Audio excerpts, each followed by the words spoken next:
It is Wednesday, roughly 90 degrees outside. It's a little toasty out those doors. I'm not complaining. We're getting closer and closer to the official start of spring. It's starting to feel like summer. I think this is going to be a really hot summer because we had a really, really mild winter. So that probably doesn't bode well for us from a heat standpoint. And it's already starting to ratchet it up. And we're only in April, early April at that. So doesn't matter. Looking forward to some warm weather, looking forward to getting outdoors and, having the little ones experience what it's like to get out of the house. So all good vibes over here. Hopefully the same can be said for you, wherever you are, you and yours. But with that said, time to jump in to today's pod. Got a lot to talk about. So without any further ado, let's get into the Louie T Network podcast that starts now.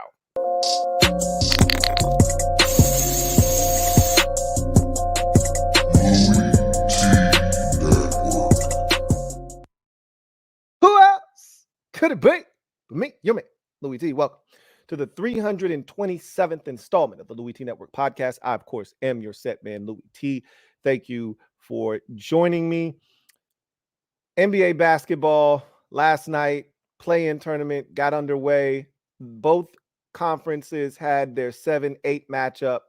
One went one way, the other went a way that I didn't think it would go. I didn't expect. I wasn't shocked that the Heat lost. I was shocked in the manner that they lost. They showed up as if this were a January regular season game at home after a back-to-back, 3 out of 4, and they were exhausted. They acted as if their last game didn't come on, Sunday with everybody else in the league or whenever their last game was. It doesn't matter. I mean, there was no excuse for that at home with an opportunity. Now, again, they might have went into it same way the Lakers may have went into it with hey, we got 2 opportunities at the crib to win one game. We're fine if we don't get this one. That's never the mentality of a competitor, though. If you understand the magnitude of playoff basketball, that is a playoff game. Every possession matters in playoff basketball. This is not the regular season. It's not okay to turn the basketball over 16 times. Empty possessions lead to losses in the postseason. They didn't show up. They were run out of their own building. We're the Miami Heat. And I'm not a big Heat culture guy, okay? I don't love their roster. I don't think it's a well-constructed roster. Anytime you got a 67-year-old Udonis Haslem as your 15th man on your bench, and that's okay because he's a quote-unquote coach, there's a problem. When Max Strus is playing big minutes for you, I have a problem. There's too many holes in that Heat roster, but still, with Tyler Hero and Bam Adebayo and Jimmy Butler, you shouldn't be getting eviscerated at home in a play-in game against a Hawks team that underachieved this season and, frankly, hasn't been all that great this year. No excuses for that. Hawks are now your 7 seed. They'll be taking on the Boston Celtics. They were swept in the season series 3-0, but though 2 out of the 3 games were very competitive. So we'll see if they can make that a series or not. Meanwhile, the Heat will be hosting whomever wins the 9-10 matchup, which will be played tonight between, I think it's Toronto and somebody. I don't have a device next to me, but I can still look it up. Who's the 9-10 matchup tonight on the east side of the bracket? East. Let's see. East 9-10 matchup. Toronto and Chicago. So, yeah. Toronto Raptors. Chicago Bulls at the Toronto Raptors tonight. Neither one of those teams should beat the Miami Heat, but after the performance I just saw from the Heat, look, the Bulls are very dangerous. If Zach LaVine shows up and decides to hit 7 threes, and And if DeMar DeRozan has it going from the mid-range, you could easily get got by the Chicago Bulls. I think the Bulls are going to go to Toronto and win. The question then becomes, can they do it again against the Miami Heat? We'll see. The Western side, I was not surprised by the outcome. I thought the Lakers would win. I wanted the Lakers to win. I've said this already. If my Grizzlies want to get to where they ultimately want to go, and not just for this season, this is a big picture. My Grizzlies aren't going anywhere. We're young, we're hungry, and we're waiting for the torch to be passed to us. And in sports, the torch isn't passed. You have to take it. The Bulls had to take the torch or the baton from the Pistons. Okay. I felt like the Golden State Warriors, when Kawhi Leonard, who was in the midst of a ass kicking, had his ankle turned by Zaza Pachulia stepping under him in a jump shot and turning his ankle. That was the last time the Spurs were relevant. The Warriors beat them, and I felt like the torch was officially passed in that particular ball game where, okay, the Spurs are done. We won't see these guys again, and now it's Golden State's time. At some point, someone's going to take that baton from the Golden State Warriors. I think it's us. Now, will it be this year? This is the perfect year. Now, I already talked about the bigs situation. No Steven Adams, no Brandon Clark. That stings. But this is the year. If you ask me, this is the year where it's time for us to stand up and say, the West is no longer yours. You don't run shit around here anymore.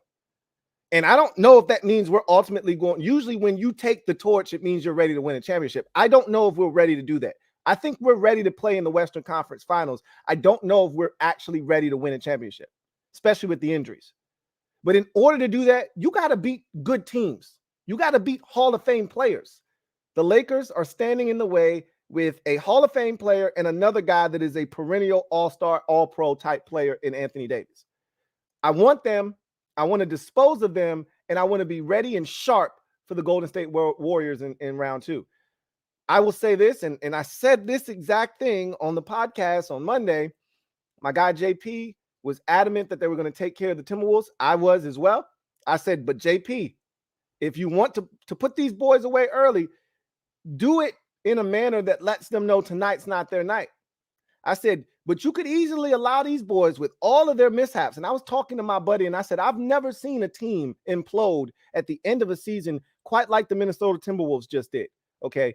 You had the Naz Reid broken wrist. That's a freak situation. That wasn't something that he caused himself. That wasn't tomfoolery. That's just in the happenstance of playing. Things happen, right? But that's a big, devastating blow to them because he was playing excellent basketball, right? But then in the final season of the game, you get Jalen McDaniels, who's one of their better young players, getting upset because he picked up 2 early fouls, punching a wall, and breaking his hand. He's done for the season. That's dumb stuff, right? Just dumb 101. Not smart. Never punch something or hit anything that doesn't give. Okay, that wall isn't moving, bro. There's no give to that. Shouldn't hit that. He had to find out the hard way. Now his hand's broken. He's done for the season. Then your 4 first-round pick big that you gave up the world, moved mountains to go out and acquire in a deal last year, punches his teammate and gets suspended for a game, the most important game of the season, the play-in game, and now he wasn't available. And so you're down 2 bigs, your best wing, your second best wing, and you're playing in the most important game of your season. They were supposed to get run out of the building. And I said, don't let Mike Conley come in there and knock down 6 threes. What did he do? Knock down 6 threes, including, and this is not including the stupid foul that Anthony Davis committed with 1.4 seconds left on the clock. I think it was 1.1 actually, that sent him to the free throw line with 1/10 of a second left to make 3 free throws to send the game into overtime. I said, don't let, and this was all done with Anthony Edwards pretty much a non-factor all night. You let the Timberwolves control the action for much of the night.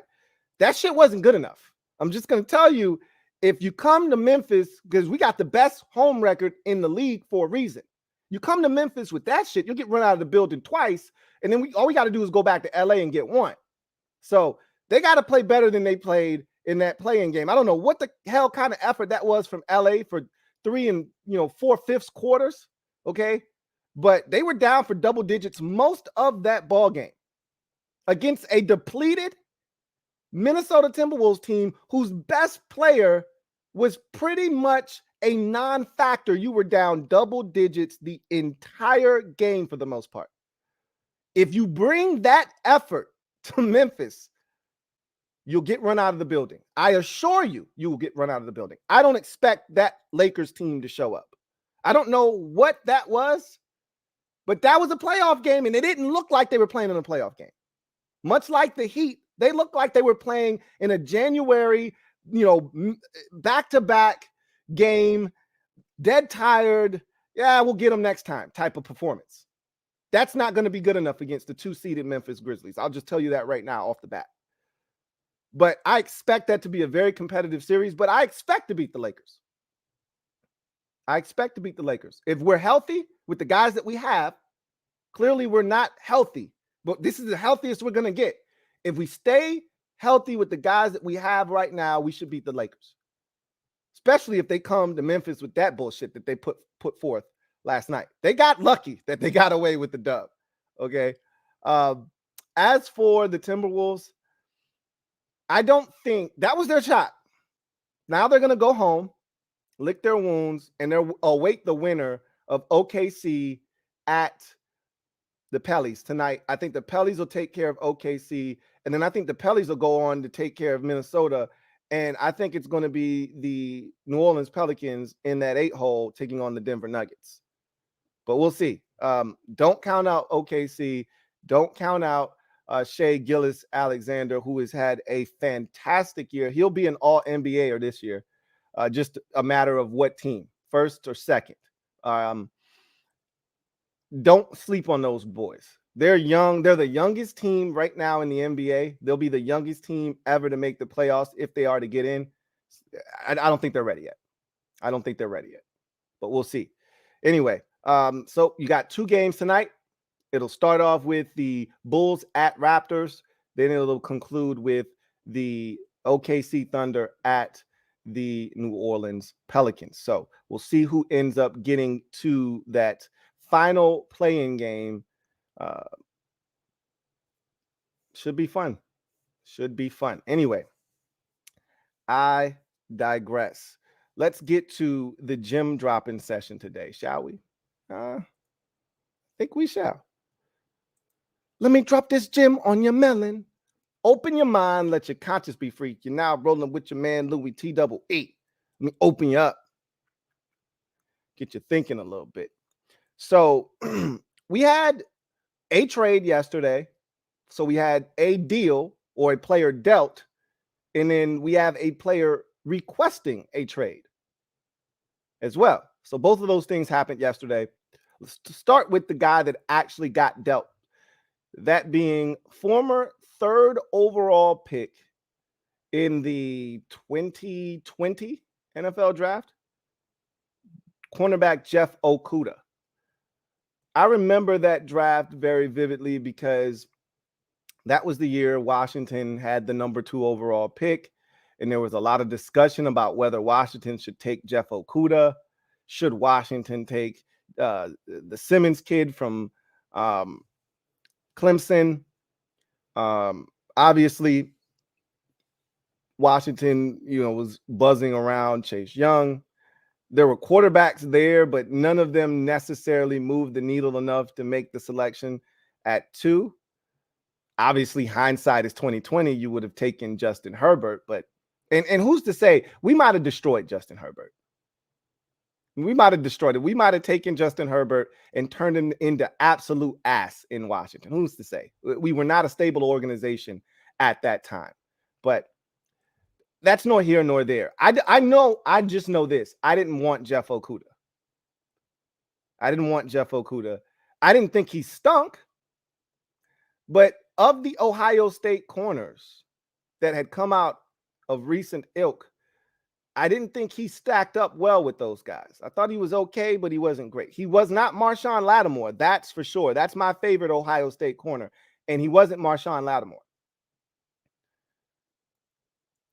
I want to pivot for a second. We'll come back here. I want to pivot quickly and just say this. I was thinking about this yesterday after the trade was done.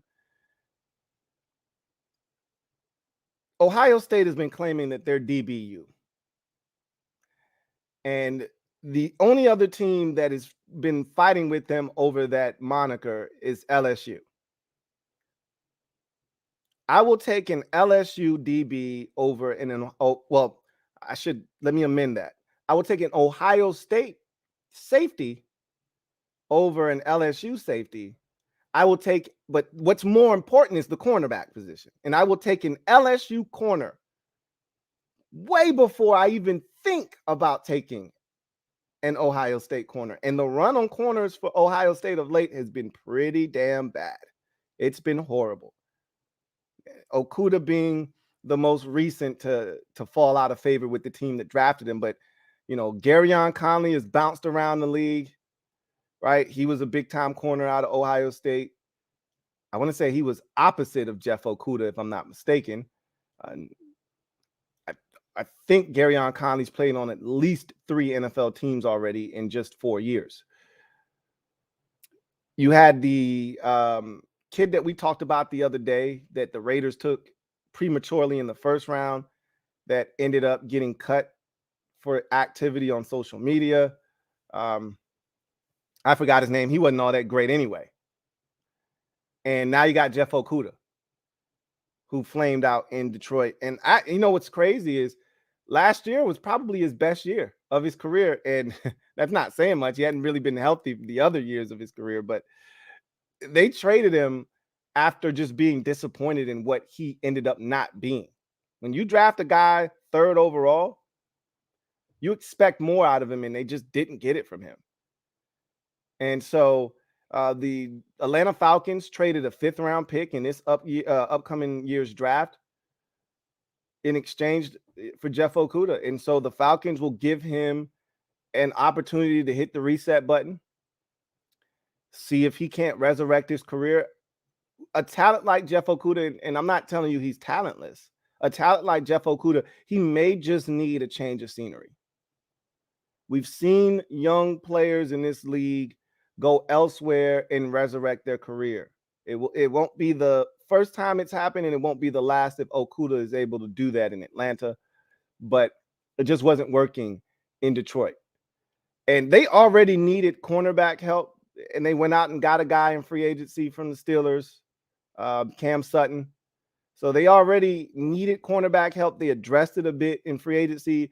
I think this now puts the Lions squarely in a position where they need to draft corner, not necessarily in the first round, although if a guy is there that they really do like, it would make a ton of sense for them to go ahead and pull the trigger. Lions have 2 first-round picks this year at 6 and at 18. So one of those 2 picks, I would presume in the first round, will be a cornerback. And depending on how things fall and how they feel about Christian Gonzalez, if they absolutely love Christian Gonzalez, he's going to be the first corner off the board in my estimation. If they absolutely love Devon Witherspoon, he could easily be the first corner. To me, those are the top 2 corners in this year's draft class. I don't think there's really a debate there. You can put them in whatever order you like, but to me, those are the 2 best corners in this year's draft class. I'd actually take it a step further, and I'd say those are the 2 best corners in this year's draft class. You take 2 steps, and then you get to the next best corner in this year's draft. So I think they've separated themselves from the rest of the cornerback field, which is extremely deep this year. So I think the Lions are in a position to draft a guy, but it just shows you that they were very disappointed in Okudah, and they were ready to just wash their hands of the situation and move on. They could have gone out there and given him another year to see what he could do, and he could have blossomed in his 5th year. But they said, nah, we're good, man. As a matter of fact, this would be year 4 for him, I believe. So if he was taken in the 2020 draft, this would have been year 4. 2020, 21, 22, and this would have been 23. So this would have been year 4. So they got out of the Okudah business with 2 years left, assuming that the 5th-year option is picked up. The Falcons will probably pick that up. They had a decision to make. They haven't made that decision yet. They're going to make that decision. Same thing Washington has to do with Chase Young picking up the 5th-year option. They got a decision to make. They wanted to leave that decision up to somebody else. The Lions wanted no parts of that action. And so now the Falcons can make that decision. They can say, hey, Jeff, we got no ties to you, buddy. We didn't draft you, so we're not picking up the 5th-year option. We're just going to give you an opportunity to play ball this year. And if you do it at a high level, we'd love to have you back. If we got to franchise you, we'll do that. Or you could hit the market and get paid somewhere else. But we're not picking up the tab for what Detroit, the mess and the mistake Detroit made. We're not picking up the tab for that. So we'll see. The likelihood is the 5th-year option isn't picked up. That's my guess. Falcons will be on the hook for a lot of money should they do that. And it's hard to pick up the 5th-year option for a player that you don't know when it's not a quarterback. So that's my guess, but we'll see. We only have to wait about roughly a month or so before teams, I think it's May 1st. As a matter of fact, the teams have to make a decision on these players that have 5th-year options available. We'll see what they decide to do the Atlanta Falcons. How about Devin White of the Tampa Bay Buccaneers requesting a trade yesterday? I'd be lying if I told you I was shocked by the news yesterday that he would requested a trade from the Buccaneers. Much like Roquan Smith last year and even Lamar Jackson this year, who also requested a trade from his current team, the Baltimore Ravens. I don't think he actually wants out of Tampa. I just think he wants to be paid, and he doesn't think the Buccaneers are going to do it. I think that's where he is in his process. And similar to Roquan Smith last year, who didn't want to leave Chicago, but he saw the writing on the wall. And it's a little bit different with Devin White in Tampa, because in Chicago last year, Roquan Smith had every right to feel like time was up for him in the Windy City.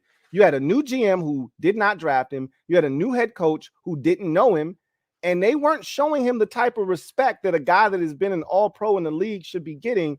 And they didn't even want to discuss numbers with him. And the numbers that they did throw out there for Roquan was a slap in his face. And then you see what he ultimately got. And also keep in mind, it's always harder to negotiate with players who don't have an agent. Roquan Smith did not have an agent. He was acting as his own agent. I've always told you guys that in negotiations, things get said. And that's why it's great if you have a buffer. That agent acts as a buffer so that that player is shielded from some of the things that the organization, who actually wants the player back. But in negotiations, no feelings are spared, okay? We're not out here looking to protect your ego or how you feel. We're just coming with cold, hard facts. You haven't won in the playoffs, we're going to use that against you in negotiations. Haven't been to a Pro Bowl, we're going to use that against you in negotiations.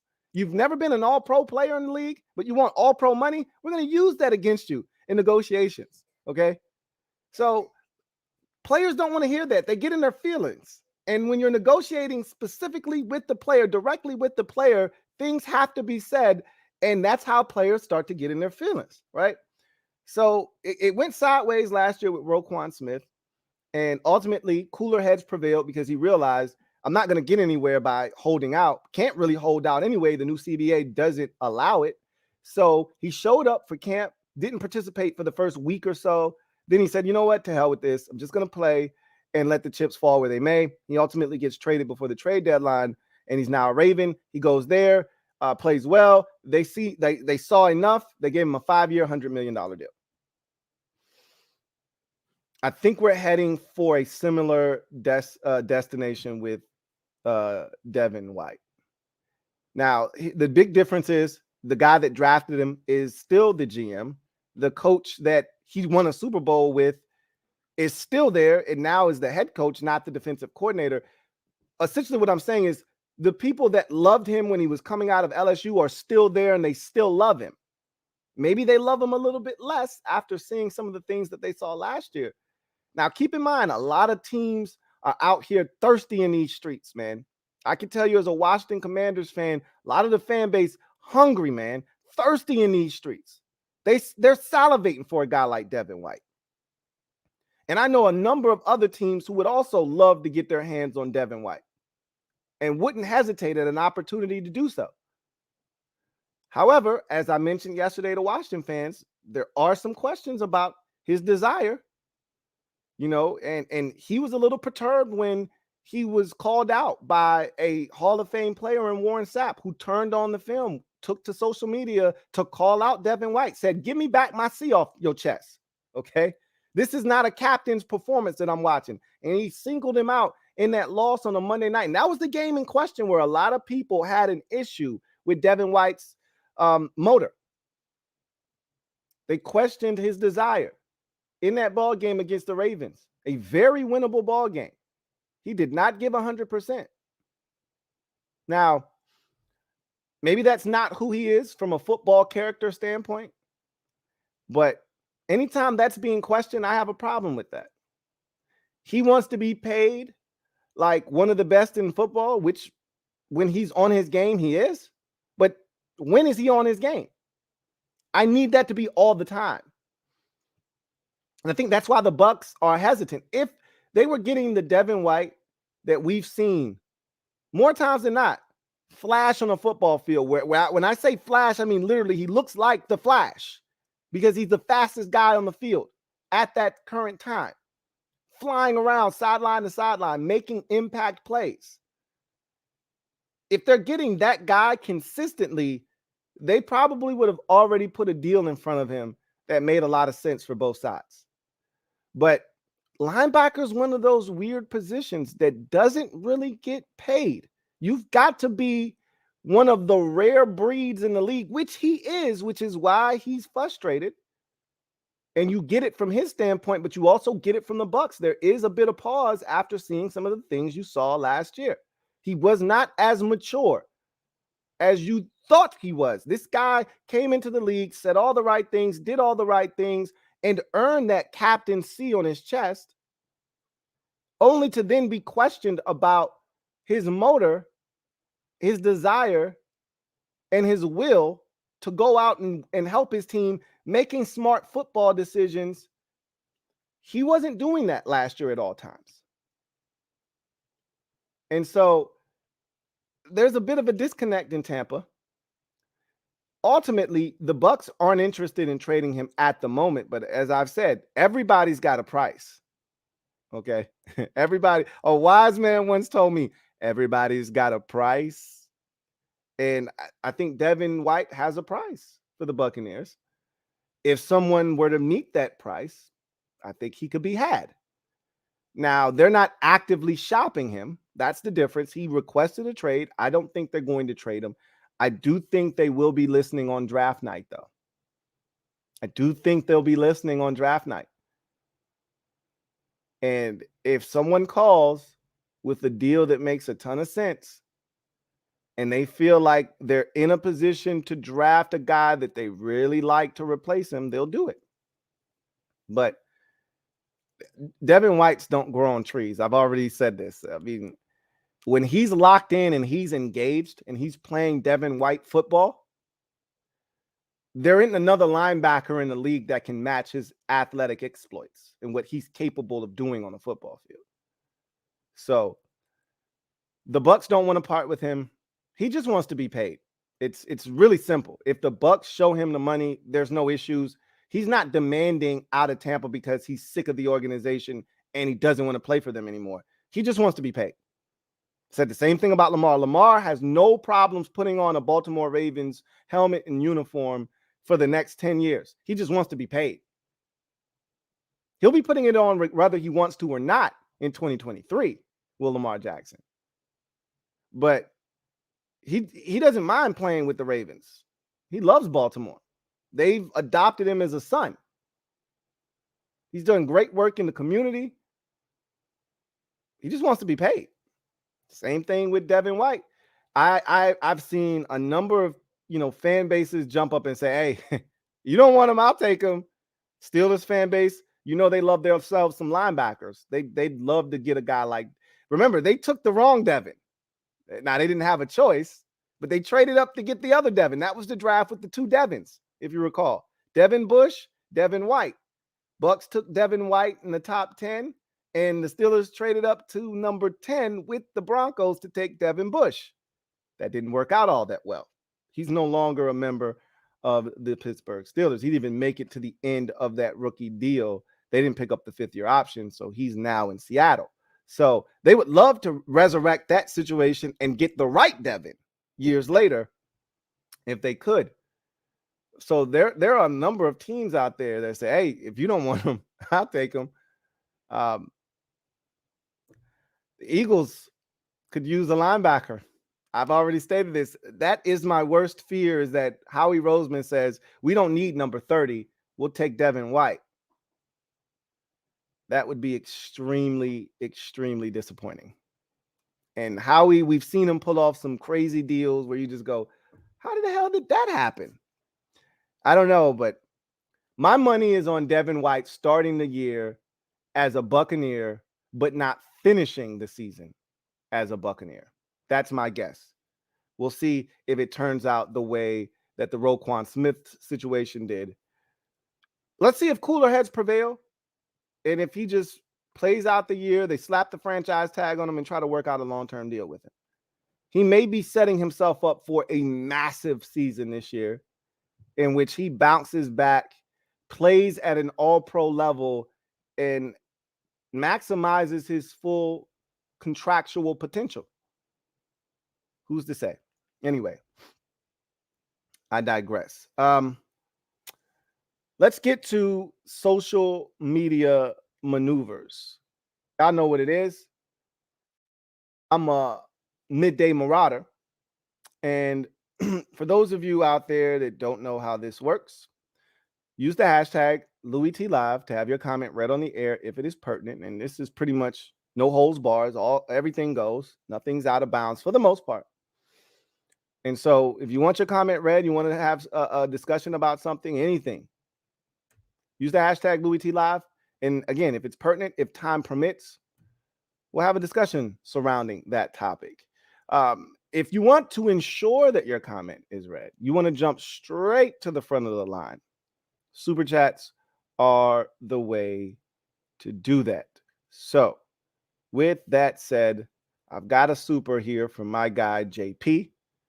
And that will get the party started here. My guy, John Perez, thank you for the super chat. Greatly appreciate you. JP writes, Lou versus JP in an NBA playoff series at long last. Well, we're not actually playing, but yes, our teams are playing in a series. And I'm excited. I'm excited for the NBA playoffs, the NBA season. Not as long as the Major League Baseball season, but it's long. It's grueling. It's a grind, especially when you know your team is good enough. And you just want to get through the regular season without a bunch of injuries and things that derail your championship aspirations. We've had a couple of things happen that were big blows that were dealt to our championship aspirations this year. I think the West is wide open. I still think that whomever gets out of the West is going to have a hell of a fight on their hands on the opposite side of the bracket, whomever comes out of the East. I think the lesser of the evils on the East is the Philadelphia 76ers.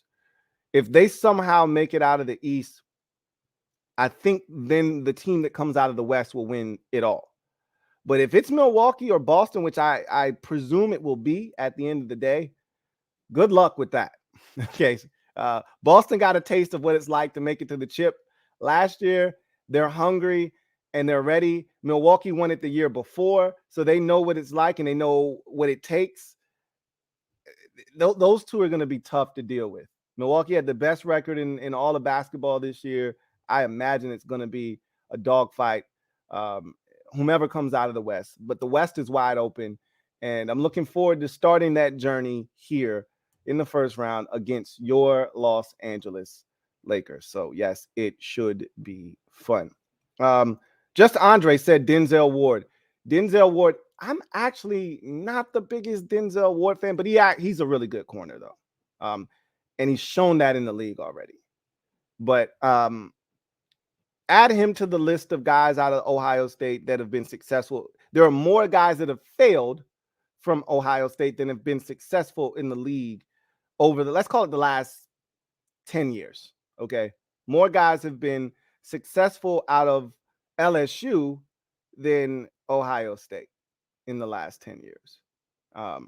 Anyway, I digress. Got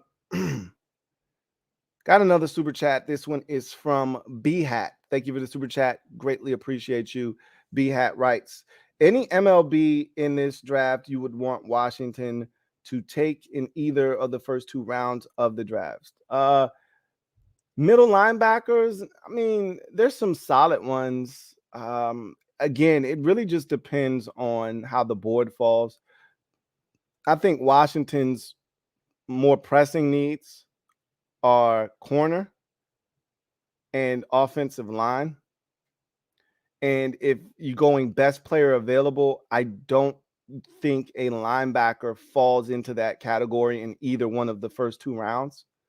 Now, there'll be some guys potentially that may be sitting there that may be better than the 9th best interior offensive line. It may be the 2nd best linebacker in the draft versus the 9th best interior offensive lineman by the time we get to 47. That could be the case. I mean, 9th is a little bit of a stretch. That's a bit extreme. I don't think we'll have 9 interior offensive linemen gone by 47 in the 2nd round, but it could easily be that you're on the 6th best interior offensive lineman by that point of the draft, 7th. And is that guy better and of higher value to you than the 2nd best middle linebacker at that point? For me, I don't know if I feel that way or not. Linebacker is tricky. I've always admitted this. It's so hard to evaluate linebackers. You know, but I know what I'm looking for. And there are some guys in this year's draft class that exhibit the traits that I am looking for. They may not be the most nimble of athletes, but they exhibit some of the traits that I'm looking for. I don't know if the two meet, however, meaning athletically gifted and instincts in this draft. You know, the one guy that I was hoping would have those two things meet was the Arkansas linebacker. He didn't run at the combine, and now's as good a time as any to find out if he's had his pro day already. Let's see. See if he had Arkansas pro day 2023. See if Drew Sanders had his pro day already. Yep, they had a pro day already. Let's see if he did everything at the pro day.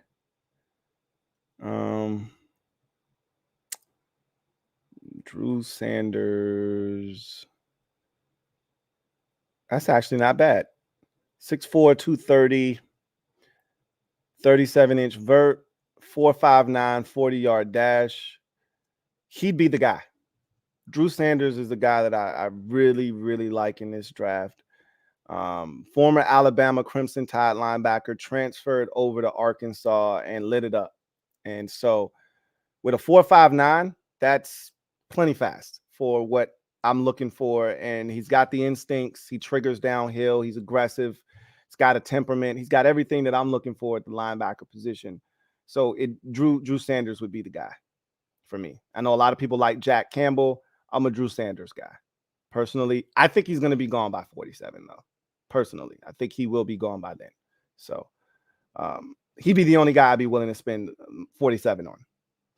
But we'll see. All right. See if there are any comments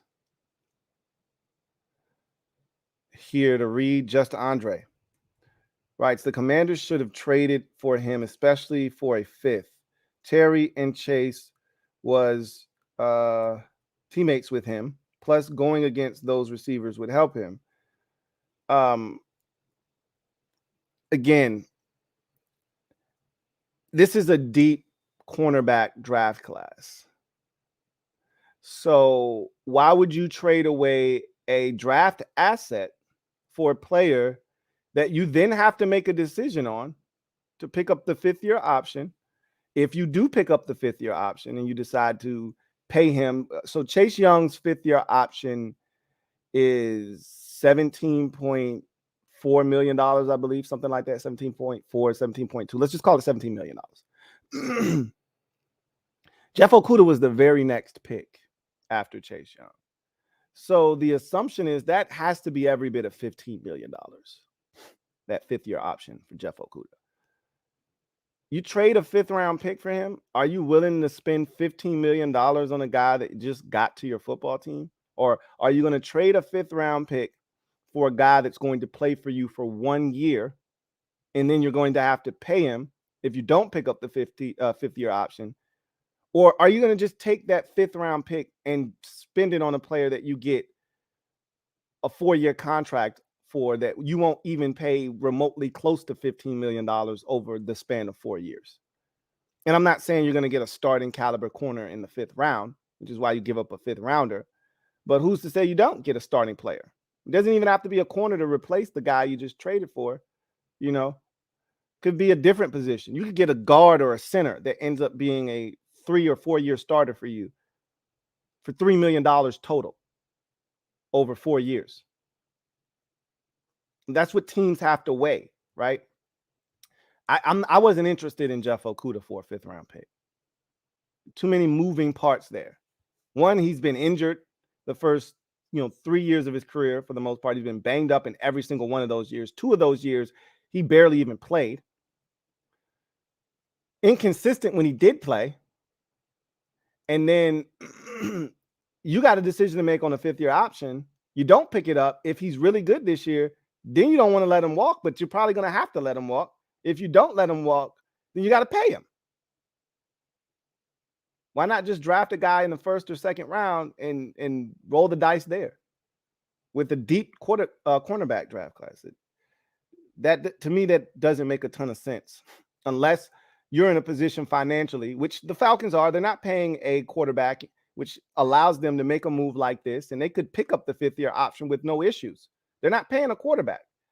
That's the freedom that teams have now. With that freedom usually comes questionable play at the position that matters the most in the entire sport. So there's the financial flexibility that having either no quarterback or one on a rookie deal gives you. But then there are the question marks that come with that position if you haven't already solved it with a young quarterback still on a rookie deal, i.e. the Chargers with Justin Herbert, even though that looks like that's going to change here at some point in the near future. But those are instances where you try to take advantage of a quarterback that's on a rookie contract, right? Joe Burrow of the Cincinnati Bengals. You take advantage of building that roster. Look at all the money that the Bengals spent. Remember that offseason 2 years ago that I lauded and praised them for when they went out and they got the edge rusher from the Saints, Trey Hendrickson. They went out and got my favorite nickel corner at that time from the Steelers. They went out and got the defensive tackle from I want to say he was with the Browns. They went out and got Chidobe Awuzie from the Cowboys. They went out and got Von Bell from the Saints and free agents. They did all of those things that one offseason, and it took them all the way to the Super Bowl. The only reason they could do that and spend all that kind of money, Mike Hilton, all those guys that they signed, the following year they went and beefed up the offensive line and signed a bunch of guys in free agency. The only reason they could do those things is because Joe Burrow's on a rookie contract. Falcons can do whatever the hell they want to do. They don't have a quarterback, and the only guy that they have in the building right now is Desmond Ridder of note. So they're free to do whatever the hell they want to do. But when you look at how it's set up, I wouldn't have done that. Doesn't make a ton of sense. Starface, thank you for the super chat. Greatly appreciate you. Thank you for being a member of the MOBB, who writes, what's the biggest surprise Washington can make in the draft? Quarterback in the first 2 rounds. A quarterback in either one of the first 2 days of the draft. Even a 3rd round quarterback would be surprising to me. That is the biggest surprise Washington can make. The second would be an edge rusher in the first round at 17, or excuse me, not 17, 16. Because that would signify to me that they have mentally moved on from one of the edge rushers in their mind. They know they're playing the game right now of, because of the situation I just mentioned with Atlanta and some of the teams in the league that don't have a quarterback eating up a huge portion of your cap. You got a young quarterback on a rookie deal. It allows you to build your roster and go for it in that small window, right? Washington is in that position right now. The only thing that sucks about Washington's situation is there's no fifth-year option for them to lean on, as it is with Cincinnati and the Chargers, where you can pick up the fifth-year option and you don't actually have to negotiate until after the third season, going into the fourth year, but there's still no pressure because you still got that fifth year. Whereas when there's no fifth-year option, like Sam Howell's going into year 2. If he plays well this year and he plays well next year, you have to sign him after year 3. You don't have an opportunity to wait. You can wait until after year 4 with Burrow and Herbert. You don't want to, but you can, right? That option doesn't exist for Washington. If Sam Howell is good and they figure that out and realize it after 2 seasons of him playing, they got to do something after that second year. So it would be interesting if Washington decided to take a quarterback in either round 1 or 2. 3, I'd still say that was a surprise, but it wouldn't be as big of a surprise. Nothing's guaranteed to a third rounder. You're all but assured an opportunity as a second. You're all but assured an opportunity as a second. Nothing's guaranteed as a third rounder. But that's pretty close to getting an opportunity as well. You get taken in the third round, you're Davis Mills. You're going to get a shot at some point. Can't see Washington doing that. If they took an edge rusher, because Washington, I think, is still playing around with the idea of being able to keep both Montez Sweat and Chase Young. I think most fans understand those 2 players are playing for one contract. You probably aren't going to be able to do both. After you did both defensive tackles, you're probably not going to be able to do both defensive ends. But it just depends on how those deals look. And they're still holding out hope that they can get both of those guys back. You draft a defensive end in day 1 or in the second round, and that says to me you're preparing for the future, which is what I would have done this year, or at least I would be contemplating that very hard. I would be taking a long look at these edge rushers, none of which look like the Bozas or Khalil Mack, or, obviously nobody in this draft looks like that. But there are some guys with some upside. Got to be coached up. Okay, they're extremely raw. But that's why you got Montez Sweat. That's why you got Chase Young. Those guys, that guy isn't going to have to step on the field immediately and you be absolutely yearning for that player's production right out of the gate. Like, I got to have it. That wouldn't be the case. He'd be able to learn. But to me, those are the 2 positions. Anything other than that, I wouldn't be shocked if they went running back early. The only way I would be shocked is if it was Bijan Robinson, which it wouldn't be. But if they went, and got the Alabama running back, who I've said is the absolute perfect fit for what we're looking for, that wouldn't surprise me. Neither would them taking a tight end, but it would surprise me a little, but not to the point where my socks are blown off. But they love the tight end position. I don't anticipate them getting a tight end this year, or at least not early.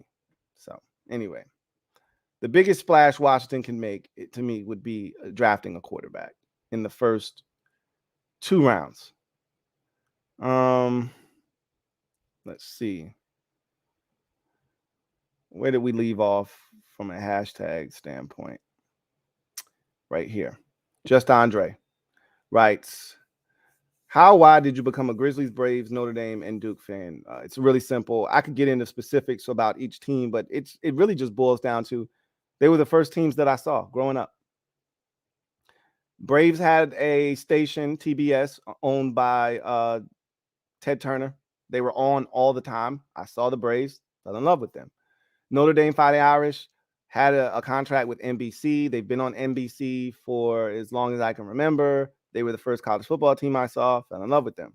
Duke, when I was growing up in the 90s, early 90s, they became a powerhouse with Christian Laettner and Grant Hill and the other Hill and, all of those guys, Hurley and, all of those guys that were there turned them into a powerhouse. They won back-to-back national championships. They were on television all the time. I became a Duke fan. Grizzlies is a little bit more complicated. I've explained that before. I'll just give you the short version. Grew up a massive Scottie Pippen fan, which made me a Bulls fan. Scottie, at the end of his career, started becoming a nomad. First it was Houston, then it was Portland. And I said, and then he went back to Chicago to finish up his career. I said, I can't do this shit, Scottie. You got me all over the place. That's not who I am. I'm a loyal guy. I stick with one team. That's why I got out of the player business. I don't attach myself to a player anymore because of that type of shit. So I said, I got attached to Bonzi Wells when he was in Portland with Scottie at the same time. When that still hurts to this day. That old, Portland team in 01, I think it was, might have been 2000. That still stings. That should have been Scottie's ring without Jordan. And had they beaten the Lakers and they were up big, Game 7 in LA. And that's the Shaq alley-oop from Kobe where he turns around and he points and he's I still can't watch that game to this day. Yeah, that one stings. That I remember where I was when I watched that game and the sinking feeling that I had in the pit of my stomach as I watched that lead evaporate in the fourth quarter. I just said, all right, Bonzi, wherever you go next, that's going to be my favorite team. Bonzi Wells was traded from Portland to Memphis. And that's how I became a Memphis Grizzlies fan back in 03. Let's see. Gregory Lightbody says, looks like the new owner is Josh Harris. Thoughts? I don't know who the new owner is. I don't really have any thoughts on whomever takes over the team. This is all I know about Josh Harris. He owns several other franchises, the New Jersey Devils, 76ers in the NBA. Those seem to be healthy, well-run organizations for the most part. I'm glad he has experience running, professional organizations, and he probably will come in here with some sort of direction that he would like to go in.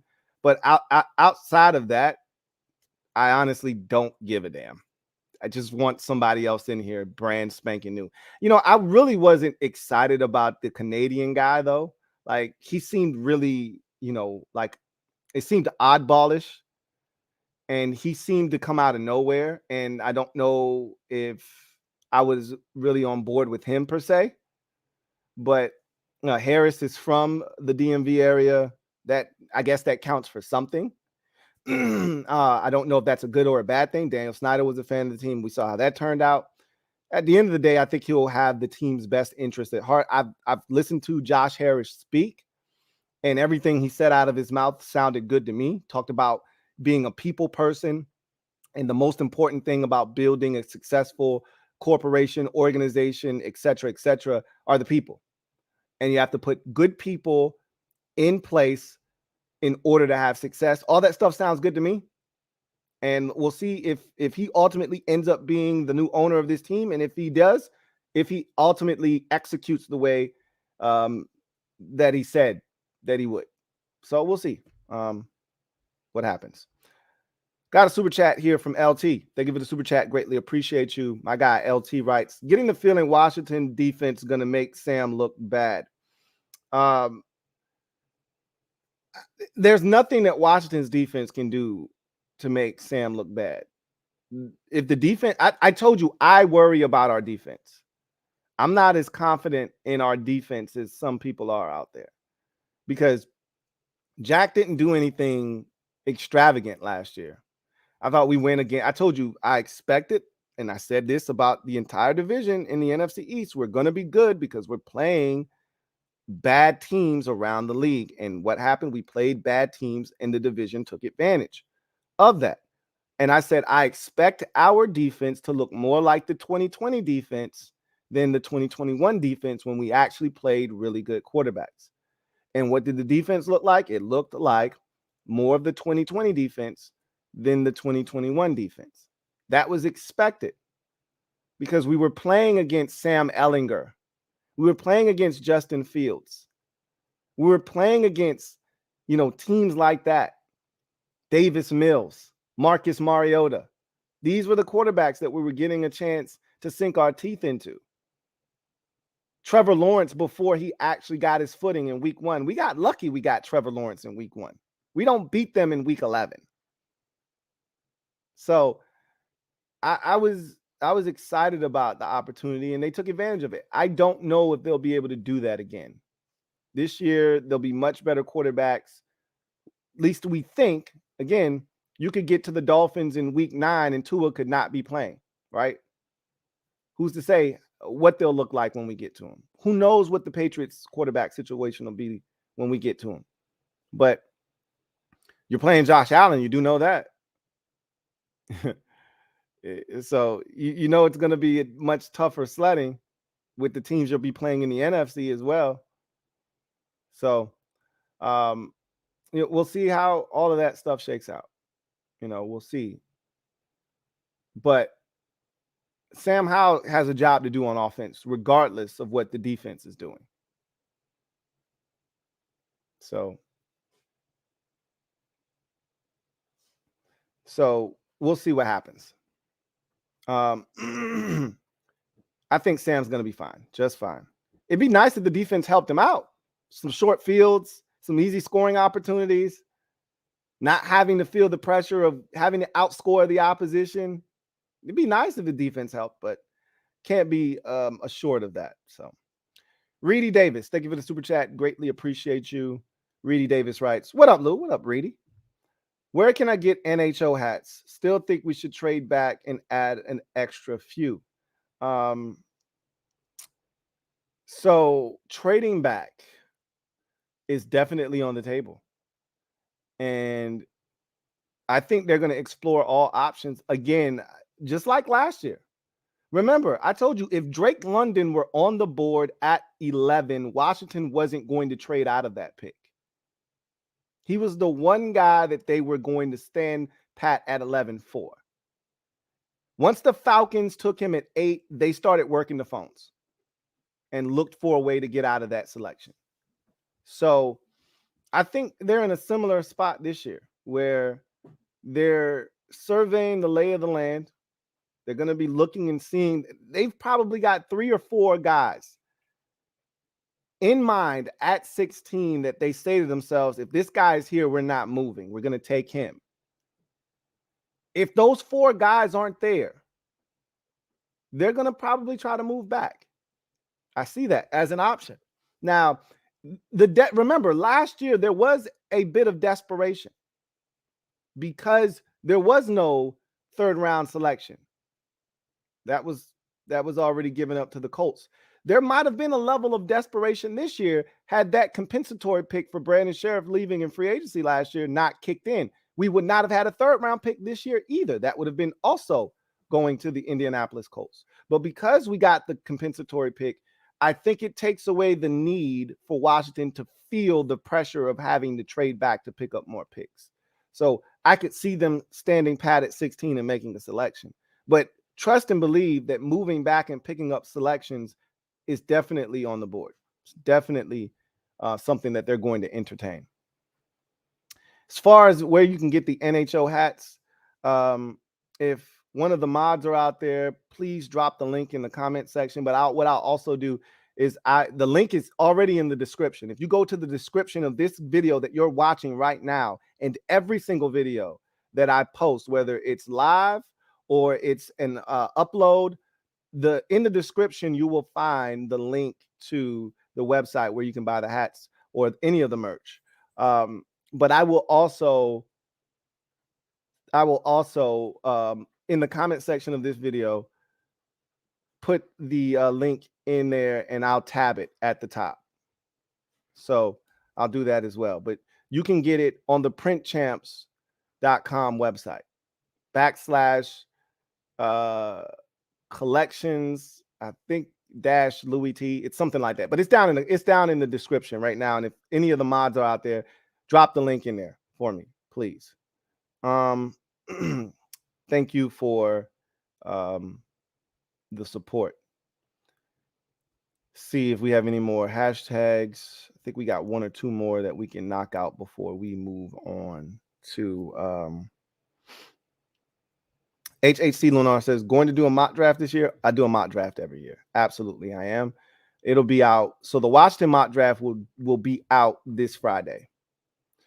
The first round mock draft, I think, will be out next week sometime. I'm shooting for the middle of next week sometime. If not, definitely next weekend for sure. But I'm gonna try to get it out a little sooner. Let's see. E writes, here's the understated issue with the current tight end group. You really can't trust to depend on any of them right now except John Bates. And even though I love Bates, he's got his obvious limitations. You're not wrong. I feel the exact same way that you do. There are no absolutes in our tight end room. I would love nothing more than to upgrade it. I wanted to upgrade it last year. They are somehow madly in love with what Logan Thomas brings to the table. And I love the fact that Logan is a solid option. It doesn't cost you a ton of money. He's a team leader, all of that good stuff. But even after his first year in Washington, where he had his career year across the board, I still wanted to upgrade the tight end position. To me, John Bates wasn't upgrading the position. I was excited about Bates. I thought he was more athletic than we saw at Boise. And then I saw him with my own eyes in person, and I said, oh, he's exactly what he looked like on tape and what his numbers suggest he is. I thought maybe he just wasn't utilized enough at Boise. And getting him into an NFL offense where more opportunities will present themselves, he'll be a much better option at the pro level. No. He's, to me, at best, a tight end 3 in this league. Right now, we can't count on anybody to step up and be TE2. And again, they look at Bates as TE2. I don't. But Cole Turner and Amani Rodgers are going to get an opportunity. Plus, they love the Hodges kid out of Arizona State. So they're not going to do anything at tight end. I've already wired my brain to understand that even though this is one of the deepest tight end draft classes in recent memory, and I've been telling you guys this from day one, this is going to be a hell of a tight end group. If you want one, you should grab one this year. I don't think we're going to do that, unfortunately.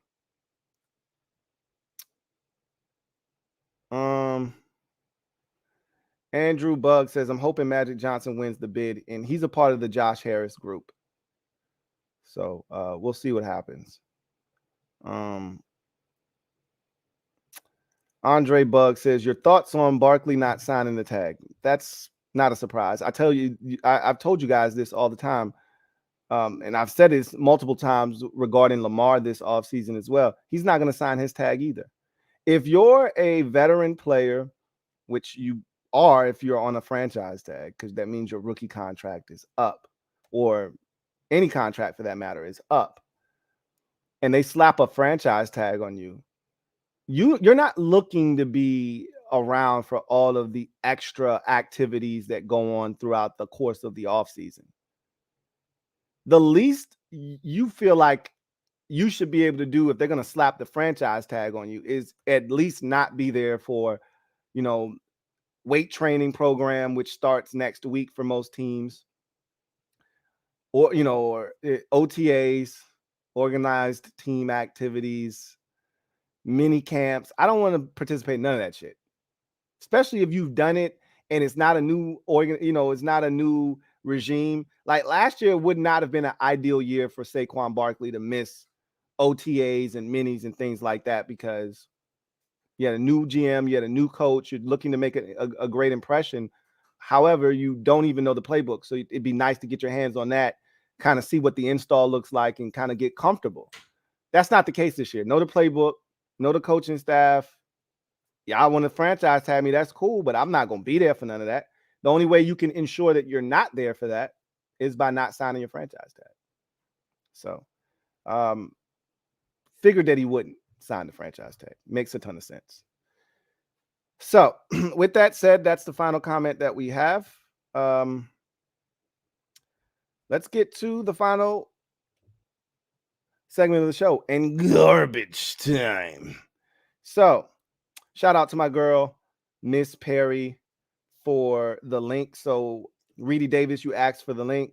Miss Perry delivers the link. There it is, down in the comment section here of the live stream. There's the link right there. Copy that, paste it. If you right click it, it'll give you an option where you can copy and go to that page, and boom, everything shows up there. So thank you once again, Miss Perry, for that. Monday on the pod, we talked about the odds changing from CJ Stroud, number 1 overall, to the Panthers, to Bryce Young is the odds-on favorite to go number 1 overall. And remember, I told you, I don't know what necessitated the change. Like, why randomly on April 10th is there a change? Like, nothing catastrophic happened with either quarterback. So what necessitated a change in the odds on April 10th? So I decided to go around digging to see if I could find something, and there was nothing really concrete, but here's the story. And I remember saying this to you guys probably over a month ago. Todd McShay, and after the whole Jalen Carter situation where McShay came out, said that there was some off the field issues that teams were going to have to parse through, everybody jumped down his throat, and he turned out to be right. Todd McShay says, I got a buddy that I trust who has never let me down, has already said the Panthers are taking Bryce Young. No equivocations. That's the number 1 overall pick. He was like as confident could be when he said it. And I was like, interesting. I'm not subscribing to that. I'm going to stick with CJ Stroud as the number 1 overall pick, but I'll store that in the memory bank. Well, Adam Schefter has come out and said the exact same thing. Mort has said the same thing. Chris Mortensen, the exact same thing. And now Mel Kiper Jr. is like, look, I break down prospects for a living. I'm no insider. When the insiders are saying the same thing and they're all regurgitating the same thing because they've talked to people, it's time for me to fall in line. And I think that's where Vegas is starting to say, so Adam Schefter, who is as plugged in, along with Chris Mortensen, who are as plugged in as anybody, probably outside of Peter King in the league, they're saying that this is a done deal, that it's Bryce Young. You got Todd McShay, who's very plugged in as well, saying, look, it's Bryce Young. And now Mel Kiper is saying, shit, everybody else is saying it's Bryce Young. And then Kiper took it a step further and said, here's probably the thought process behind it. I've already told you, I'm a Bryce Young guy. There's an it factor there. What is it? Don't ask me what it is. I just know what it looks like. He's got it. And I told you the amount of talent or lack thereof that he played with this year at Alabama, raised some eyebrows, but it also, and I told you the Texas game is the one. And when I am adamant about a player, there's usually a game that sells me, right? There's usually a performance where I go, that's the one. When I was adamant that Alvin Kamara some years ago was a first round pick, I said, go watch the game against Alabama, right? Or was it Texas A&M? I think it was Texas. I said, go watch the A&M game. Go watch the A&M game. And then come back and tell me he's not a first round pick. It was the Texas game for me with Bryce Young. Go watch that Texas game and you can't come back and tell me he's not a first. On the road, hostile environment, your guys are letting you down. You got to do this by yourself, essentially, and he did. It was not pretty. He willed his team to a victory that day. I haven't seen CJ Stroud. Now, he should have willed his team to a victory in the biggest game he ever played in his life against Georgia in the playoff game. He should have willed them to a victory. That's unfortunate that the kicker, Noah Ruggles, let him down. But I said, with all the talent he has, he's supposed to play well, and he did. But when you took that talent away from him, he struggled. See the Notre Dame game, the very first game of 2022. CJ Stroud was not good in that game. And Notre Dame shut them down offensively. And if it were not for the run game of the Ohio State Buckeyes and the inability of Notre Dame to score, if they would have had the quarterback that they had in later in the season, because I said before the season started, we have no chance this season because our quarterback situation stinks with the guy that they were starting. I already knew he was trash. And the inability for him to move the football and put points up allowed Ohio State to win that game. CJ Stroud was not good. And Jackson Smith and Jigba got hurt early in that game, and CJ Stroud was not good. He was tearing up the Georgia defense with a healthy Marvin Harrison Jr. Soon as he left that game, there was already no Jackson Smith and Jigba. You lose Marvin Harrison, and what did he do after that? Not much. Now, again, I thought he was exceptional in that game. But long story short, Bryce Young did that for a full season and still had Alabama actively in the playoff conversation. Had he been put with the weapons Bryce Young had, I don't think Ohio State makes it to the Big Ten championship, let alone the playoffs. And I think that's what a lot of people are looking at. Plus, Bryce Young just has that the ability to create all schedule, all that stuff. And that's what Mel Kiper said. What he was able to do with the supporting cast at Alabama this year, which wasn't great. Jahmyr Gibbs literally was the best player not named Bryce Young on that Bama offense, and he's a running back. Like this wasn't what we've come accustomed to from a receiver standpoint, all of that good stuff. So, yeah, I think that's what ultimately did it for Carolina. They looked and said, we've got everything here. And CJ Stroud, he needs a supporting cast right out of the gate. We can't provide that for him. We traded away our best receiver. This isn't a deep wide receiver draft class. We just went and got him a 67-year-old Adam Thielen as his best receiver. We need a guy that can come in here and make lemonade with lemons that aren't necessarily the best. CJ Stroud needs perfect lemons to make the kind of lemonade that you want from him. Bryce Young doesn't necessarily need the lemons to be perfect. I still think CJ Stroud can make some good lemonade. It won't be great. Stroud's is going to hit you right here. His lemonade is going to hit you right here. When you go, damn, this could use a little bit more sugar. That's a little tart right there, boy. That's sharp. Bryce Young's shit's going to go down nice and smooth. You'll be like, Nice glass of lemonade in the shade on a hot summer day, no matter what you give him. And that's what the Panthers are looking for.